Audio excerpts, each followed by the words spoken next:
It's time to pull back the curtain on Sony's next generation console.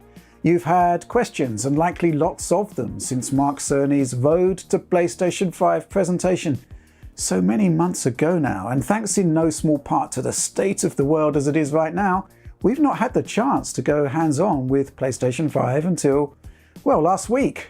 Since then, we've been putting the console through its paces, and let's make things crystal clear here. As you'll see from the raft of coverage we have lined up, I think PlayStation 5 is a home run from Sony. It's not without its faults, but the vision here is crystal clear. What sets Sony's endeavours apart is its commitment to the concept of the console generation. And yeah, PlayStation 5, it's just terrific. So in this video, I'm going to be talking about my initial thoughts about the new machine, the controller, the UI, and the various display options you have. I'm also going to be measuring power draw from the machine and getting to grips with the thermal solution, courtesy of some thermal photography of the system under load. But I also want to talk about the experience of PlayStation 5, and key to this is the concept of removing friction, the lag, that has got in the way of today's consoles delivering the plug-and-play experiences of the games machines of old. PlayStation 5 isn't quite as instant as a good old-fashioned cartridge machine, but man, it's a gigantic improvement over the last couple of console generations. Now, PlayStation 5, it can boot from cold in around 13 to 14 seconds, half that if you're booting up from rest mode. Load up Spider-Man, Miles Morales, and you're in the game in around 8 seconds. And you can basically halve that if you're not counting the menu transitions, as I am here. Now, games are going to need to be tailored to this revolutionary new hardware, but look, at launch, this is all hugely impressive stuff. I also think Sony deserves a huge amount of credit for delivering a console that is an enormous improvement in terms of cooling and acoustics compared to PS4 and PS4 Pro. Now yes, in the unboxing video, we talked about the form factor. It is big, and positioning it within a media cabinet is going to be challenging. Similar to Xbox Series X, I think in horizontal configuration it looks rather ungainly, and it does require the supplied stand to work without wobbling. And if you move the console, there's a good chance that the stand can come loose. Vertically, it just looks better, and obviously it has a much smaller footprint. But you're all here for the thermals and power draw information, right? So let's get to it. First of all, similar to Series X, I think that noise is basically a non-issue, to the point where breaking out the noise meter, pretty much a waste of time. Close up to the console, you can hear the slight whir of the fan, but in living room, office, or bedroom conditions, it disappears into the ambient noise. Also, the sheer size of PlayStation 5 sorts out any potential heat dissipation issues, as you can see as we review the console via thermal photography. Test methodology here. I used photo mode in Spider-Man Miles Morales to freeze frame a high power scene, then applied a ton of filters in an effort to add a few more watts, and then I left the console for an hour. Now we're going to be talking about power draw just a little bit further on in this video, but as you can see, the thermal camera reveals some fascinating images. The top of the machine is essentially at room temperature, and you get some idea of the positioning of the main system processor by the brighter colour in the middle of the console here. Curious though that just to the right of that, it's still pretty cool, mid-20s Celsius. Taking a look at the front of the console, the heat source at the bottom looks more pronounced, and you can see that side vents are warmer there in the mid-40s. Essentially they're doing their job. The rear of PlayStation 5 is the main escape for the heat. The whole rear of the unit is basically a big vent, and temperatures hit around 50 Celsius max here generally. You may see hotter white points. The LAN port here hits 57 Celsius, but I think that's just the nature of metal conducting heat, and not really anything to worry about. All told then, job done. PlayStation 5 is indeed a monstrous beast for sure, but the days of jet engine noises coming from your Sony consoles are over.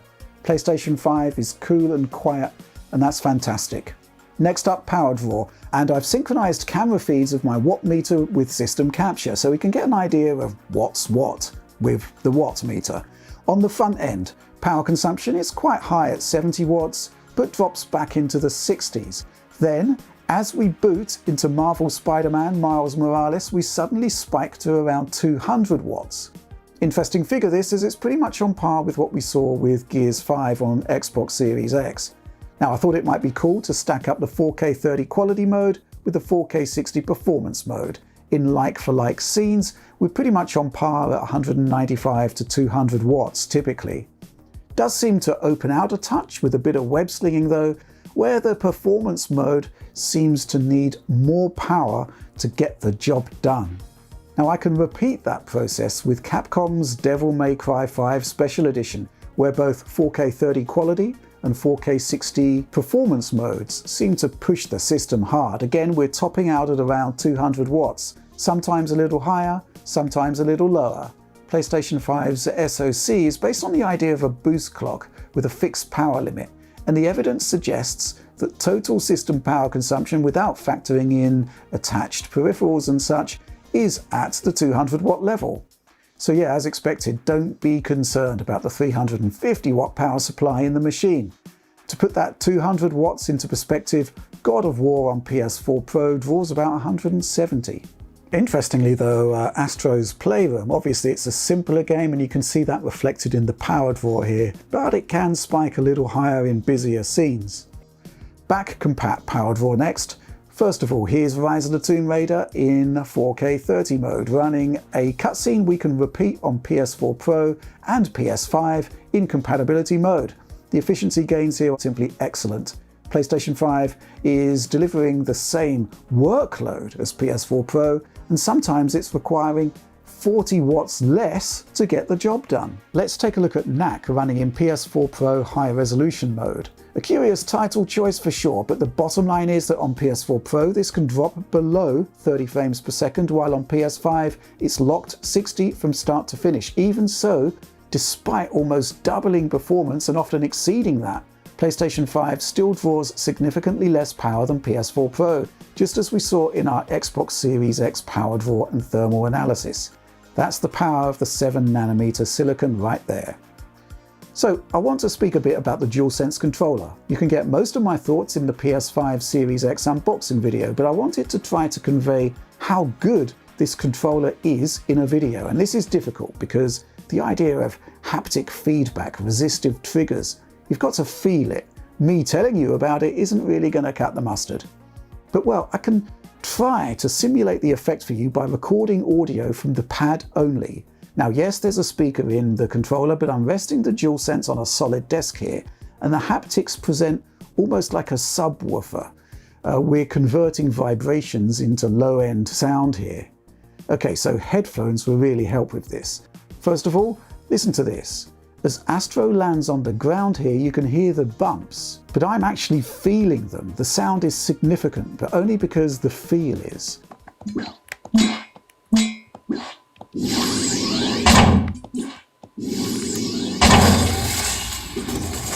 Now have a listen as Astro heads into this mini sandstorm. The sound of particles, the roar of the storm. Again, you're hearing it, but I'm feeling it in the controller.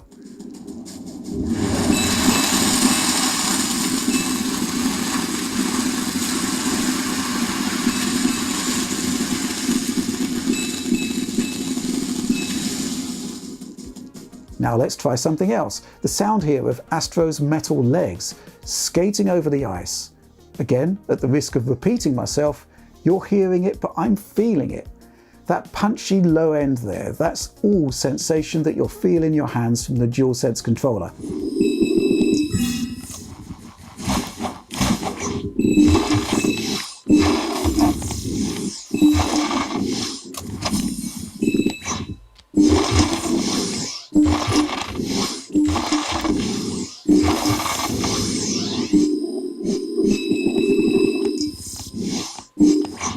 So just to be clear, what you are hearing there is the DualSense speaker, but also the haptics converted into sound. Let's end this section by fading out the haptics and DualSense speaker and bringing game audio from the console only.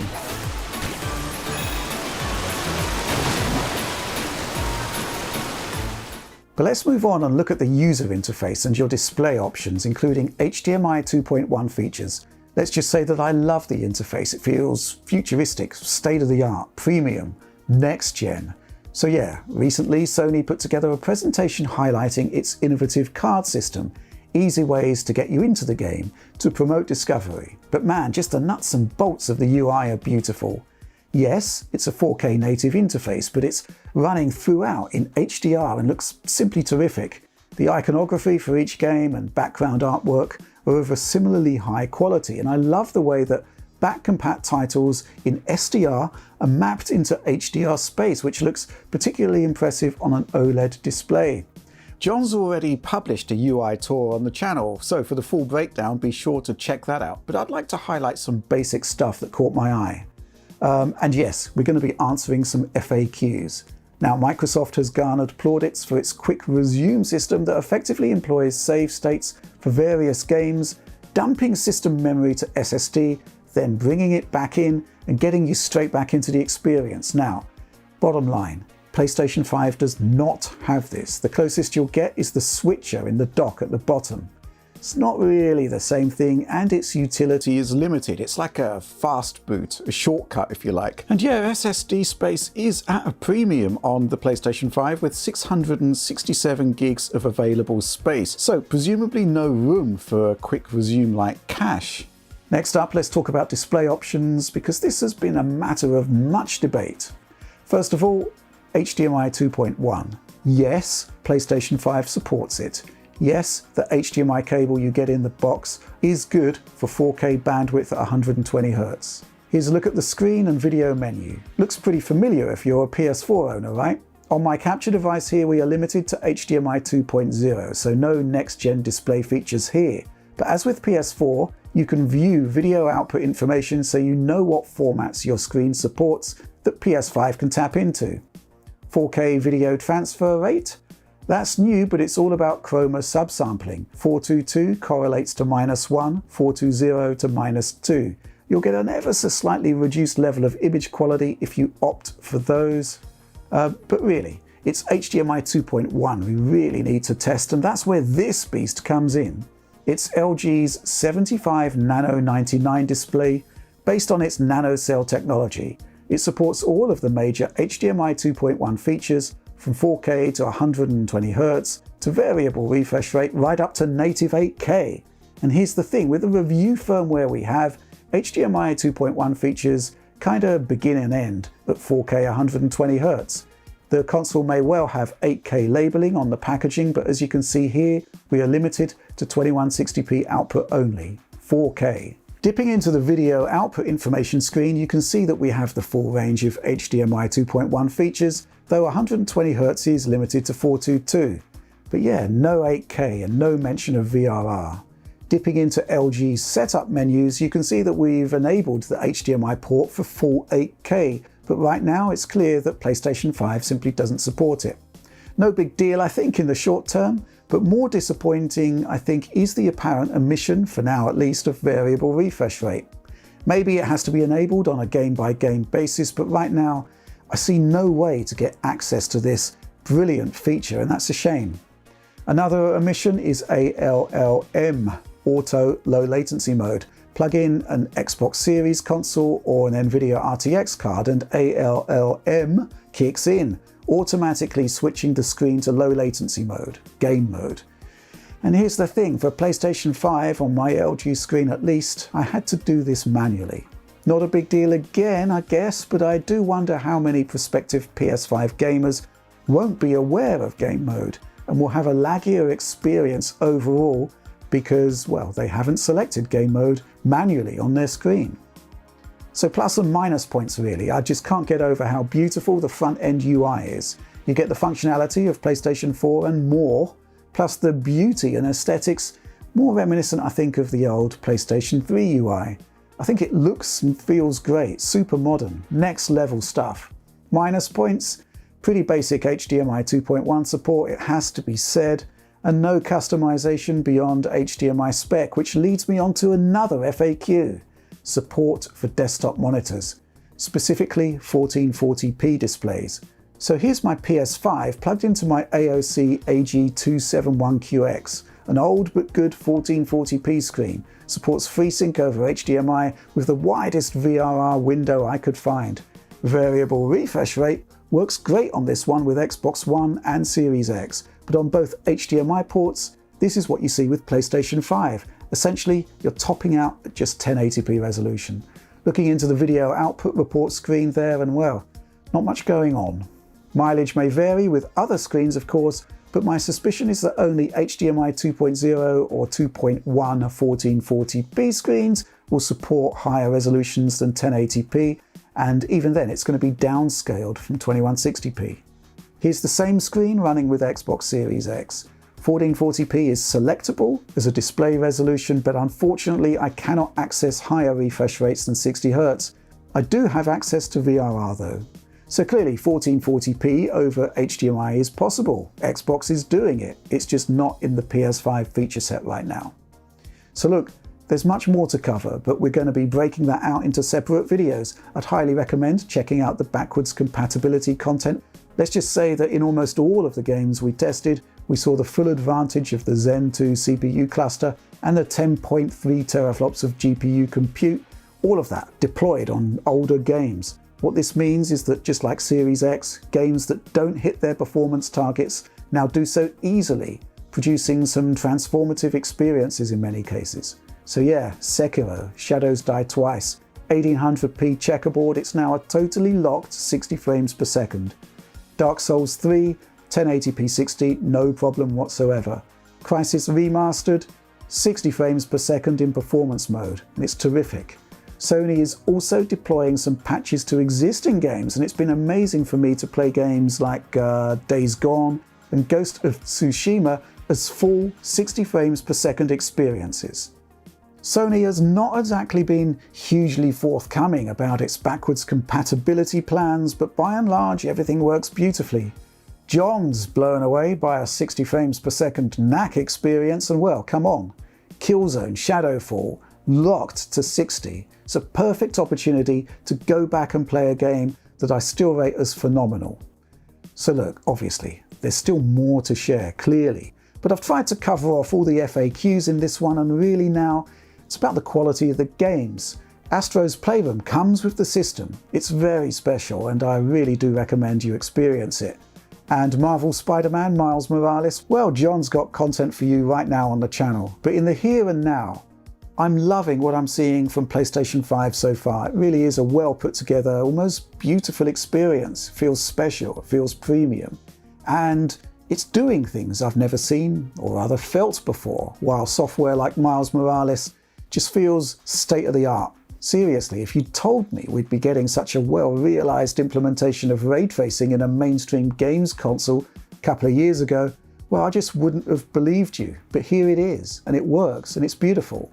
Just about the only disappointment so far from my hands-on? Well, VRR, variable refresh rate, it really is a killer feature, and it's a shame that it doesn't seem to be in the system right now. And it is a little strange to have 8K icons on your packaging, but not to support HDMI 2.18K. Kind of weird. That latter point though, probably a little fringe. VRR though, that's a must in my opinion. And yet, there are also storage concerns. Why can I only copy PS4 games away from the SSD? If I fill the drive up, I'll need to delete stuff to download more games, then delete other stuff and re-download them if I want to play them again. Come on, we need a decent archiving system here. Xbox lets you copy games to slower storage, but not let you play them. It's for archiving only. Now this is the obvious fix, and I just don't understand why it's not present here on PlayStation 5. Still though, I really think that people who buy the machine, take it home and power it up won't be disappointed. And yeah, remember, this is just the beginning. Our coverage will continue, and yes, as soon as we can, you'll get the PlayStation 5 versus Series platform comparisons, and also an answer to the question, does PS5 missing certain RDNA 2 features actually matter? This tweet from Microsoft wouldn't have got past AMD or Microsoft's own legal teams if it were not true. But to what extent does it actually matter for gaming? That is the question, and that's what we'll be answering in our platform comparisons. So yes, there's much more to come, but that's all from me right now.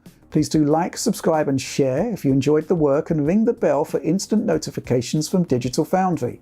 The DF Patreon, support the team more directly and you'll get pristine quality video downloads of everything we do. And yeah, you want to see the next gen the way it's meant to be seen, right? But well, that's all from me for now. Thanks for making it all the way to the end of this one, and just generally thanks for watching and supporting Digital Foundry.